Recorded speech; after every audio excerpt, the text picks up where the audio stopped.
Cyber నేరగాళ్లకు SIM కార్డులు అందిస్తున్న 66 మందిని హైదరాబాద్ సైబర్ క్రైమ్ పోలీసులు అరెస్ట్ చేశారు. ఆపరేషన్ ఆక్టోపస్ 3.0లో భాగంగా 13 రాష్ట్రాల్లో పోలీసులు దాడులు నిర్వహించారు. గోస్ట్ సిమ్ కార్డులతో దేశవ్యాప్తంగా 76 సైబర్ నేరాలు చేసినట్టు గుర్తించారు.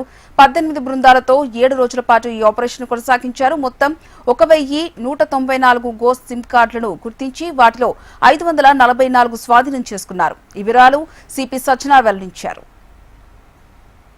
ముఖ్యంగా ఇంకోటి నెట్వర్క్ గోస్ట్ సిమ్ నెట్వర్క్ అంటే గోస్ట్ సిమ్ అంటే నా పేరుతోనే ఉన్న సిమ్ ఇంకోటి వాడు వాడడము అంతే. అది పేరంతా నాదే ఉంటుంది, సిమ్ కూడా నాదే ఉంటుంది, నాదే బయోమెట్రిక్స్ ఉంటుంది, నాదే ఆధార్ కార్డు ఉంటుంది.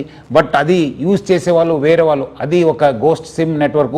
దాన్ని ఛేదించడానికి మనము ఆక్టోపస్ 3.0 స్టార్ట్ చేయడం జరిగింది.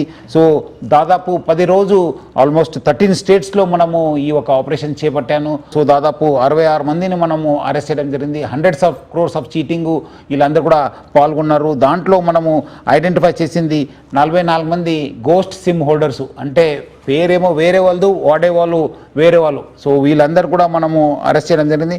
అట్లానే ఎందుకంటే ఎట్లా బ్యాంకింగ్లో లోపాలు ఉన్నాం, ఇక్కడ కూడా ఈ టెలికాం ఆపరేటర్స్ కూడా చాలా లోపాలు ఉన్నాం. అది గుర్తించడానికి అట్లానే వాళ్ళు ఇన్వాల్వ్మెంట్ ప్రూవ్ అయిన తర్వాత దాదాపు 20 మంది POS ఏజెంట్స్ని అట్లానే టెలికాం ప్రమోటర్స్ కూడా మనం అరెస్ట్ చేయడం జరిగింది.